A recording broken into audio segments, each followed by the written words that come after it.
বিদ্যুৎ বিল অনেক কারণে বেশি আসতে পারে। বিদ্যুৎ বিল বেশি আসলেই যে মিটার পরিবর্তন করলেই যে বিদ্যুৎ বিল কমে যাবে এবং সমস্যাটি সমাধান হয়ে যাবে, বিষয়টা কিন্তু এমন নয়।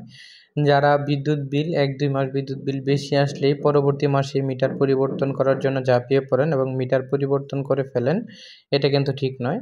এই গ্রাহকও তেমনই, গ্রাহকের ১ মাসের বিদ্যুৎ বিল বেশি আসার কারণে পরবর্তী মাসে মিটারটি পরিবর্তন করার জন্য আবেদন করছিল। তো সেই আবেদনের প্রেক্ষিতে আমরা মিটারটি পরিবর্তন করার জন্য আসছি এবং পরিবর্তন করে দিচ্ছি। তো এই গ্রাহকের ১ মাসে বিদ্যুৎ বিলটা একটু বেশি চলে আসছে, যার জন্য সে পরিবর্তন করার জন্য আবেদন করছে। তো আমি সাজেস্ট করব, যাদের বিদ্যুৎ বিল বেশি আসে তারা অবশ্যই আগে মিটার এবং ওয়ারিং একজন দক্ষ ইলেকট্রিশিয়ান বা টেকনিশিয়ান দ্বারা চেক করিয়ে নেবেন।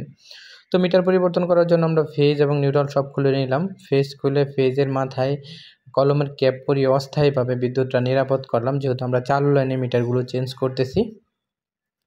তো এটা অবশ্যই সাবধানতা অবলম্বন করতে হবে। সাবধানতা অবলম্বন করে মিটারগুলো চেঞ্জ করতে হবে। অনেক সময় দেখা যায় গ্রাহকের লুট প্রান্তে ঘরের ভিতরে আইপিএস থাকলে লুট প্রান্তে আইপিএসের ব্যাকফিট থাকে, যার জন্য আমি ভোল্টেজ ডিটেক্টর দিয়ে চেক করে নিলাম যে গ্রাহকের লুট প্রান্তে কোনো ব্যাকফিট আছে কিনা বা বিদ্যুৎ আছে কিনা।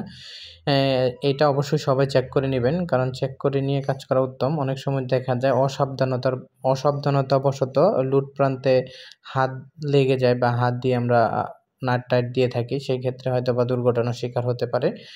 এর জন্যই বলবো আইপিএসের ব্যাকফিট কিন্তু খুবই মারাত্মক। আইপিএসের ব্যাকফিট বা নিউট্রাল কমন থাকলে এরকম ব্যাকফিট পরিবর্তনের ক্ষেত্রে, যেহেতু আমরা নতুন মিটার নিয়ে এসে সংযোগ দিয়ে দিই, সেই ক্ষেত্রে নতুন মিটার নাটগুলো এখন লুজ দিয়ে এই নতুন মিটারটি এই বোর্ডে গ্রাহককে স্থাপন করে দিব।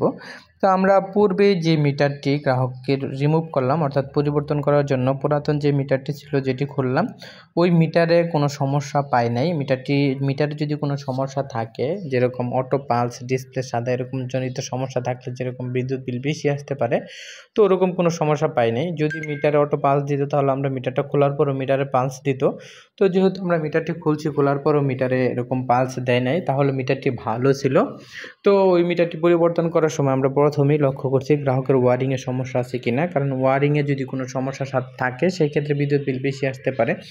কারণ ওয়ারিংয়ে নিউট্রাল কমন বা আর্থিং রডের সংযোগ মেইন সুইচে থাকলে এই সমস্যাগুলো হয়ে থাকে এবং বিদ্যুৎ বিল বেশি এসে থাকে। যেহেতু গ্রাহকের আর্থিং রডের সংযোগটি বাহিরে দেখা যাচ্ছে দেওয়া আছে, তাহলে এই সমস্যাটি নাই এবং নিউট্রালও কমন পাই নাই। আমি পুরাতন মিটারে চেক করেছি, কারণ নিউট্রাল কমন থাকলে আমাদের মিটারগুলোতে ই বা ইআর সিগন্যাল দেয়, যেহেতু পুরাতন মিটারটি টেকনো কোম্পানির ছিল।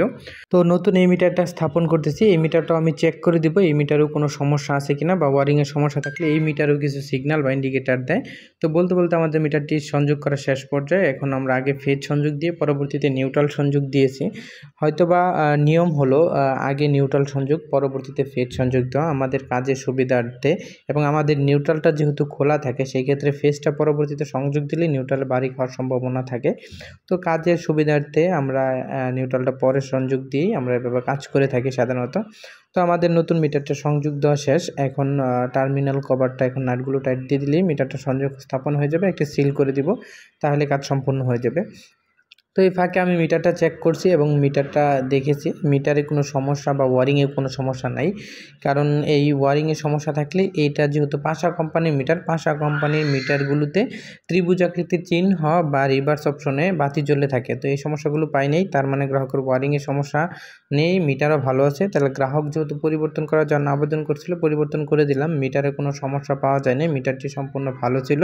ধন্যবাদ ভিডিওটি শেষ পর্যন্ত দেখার জন্য। আসসালামু আলাইকুম।